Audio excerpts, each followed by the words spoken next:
So let's move on to offensive line. And I don't know how much time we need to spend kind of going through each one, but let's talk about the fact that their starting offensive line is going to be absolutely legit this year. We know about Connor Galvin. We know about Khalil Keith. They're fantastic. I think Keith is probably the best NFL prospect. Definitely. They have Jacob Gall, and we know about him, Grant Miller as well. But the biggest question is who's taking over the other guard spot. Yeah. Will it be Micah Mascua or will it be Mose Jeffrey anchoring? Yeah, it's a tough question. I think Maz at his best is better than Mose, but Mose is older and potentially more reliable. I think we all remember in college, by the time you're 22, 23, you're a little bit more reliable than when you were 19 or 20.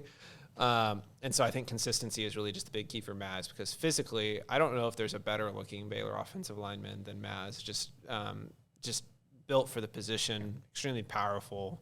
He'll be great.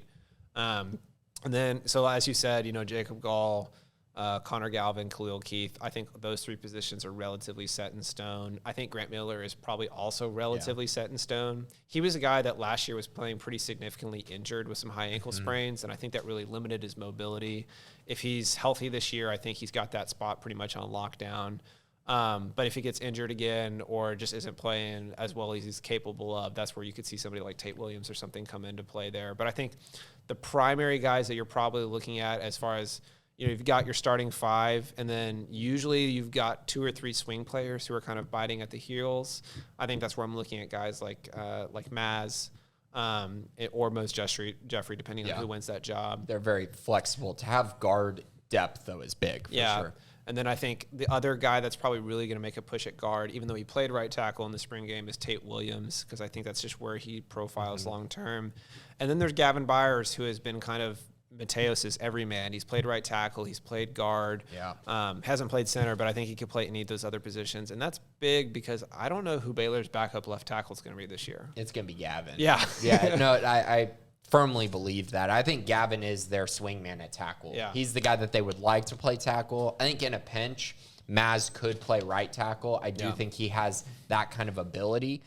Left tackle, though, I think that's probably where Gavin would probably have to come into play, and that's why Connor Galvin is so irreplaceable. But the great news is at guard and on the interior, I feel really good about the 4 they have, and then also Tate possibly being the 5th guy as well. The rest of the group, very young. Yeah. Very young. Is there anybody in the youngest guys that you're kind of keeping your eye on in the next year or two? Yeah, I'm hoping none of them have to play. But if you're going off of highest rated types, it's Alvin Ebosele. Yeah. He's my top as far as I see him as a left tackle, the left tackle. Put him behind Connor Galvin this year so that he can replace him next year. That's kind of my thoughts there. Exactly. That's kind of how I see it as well. And then I'm really, really, really hoping for a big jump out of 2 guys. And it's George Maye. I just want to see him really establish himself. And then I want Bryce Simpson to take football extremely seriously. Yeah, he's got to get his body right. And get his body right. Because if he does, if you see him, you're just like, holy cow, this guy is a behemoth, but he's got to lose the weight, got to get his body in shape. And I think he can do that, though. Yeah, I hope so. He needs to get on that Kyan Roberts Day salads only. Yeah, exactly. I hope we don't have to see him play this year, but I'm kind of pretty interested to see Connor Heffernan's development, because I was really worried about losing Jacob Gall this offseason, and I was super happy that he came back because I didn't know who was going to play center. Heffernan's the backup, but kind of until I see it happen, Baylor's center is maybe the most important position on that O-line. It's so difficult to play. Hot take, I think Maye can take over the backup center spot. Yeah, I think Timothy Don is another kid who just came in that I think could also play center. Maye is shorter. Colton could play center, I think, in a pinch. Colton Price. Oh, Price. I thought you were I was thinking Colton Siraki. No. And then I was thinking Caden Siraki center, 6'7". Colton Price. Yeah, Colton can play center. I think they have some good center options for the future, so it'll be interesting to watch Heffernan's development, whether that he becomes the guy next year or whether he's a guard.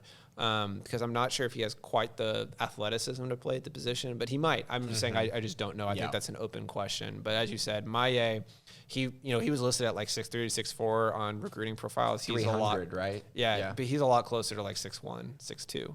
I don't know his exact height, but if you look at the pictures of them from the spring, he's closer to 6'2" or so, which really profiles well at center. Yeah, I agree.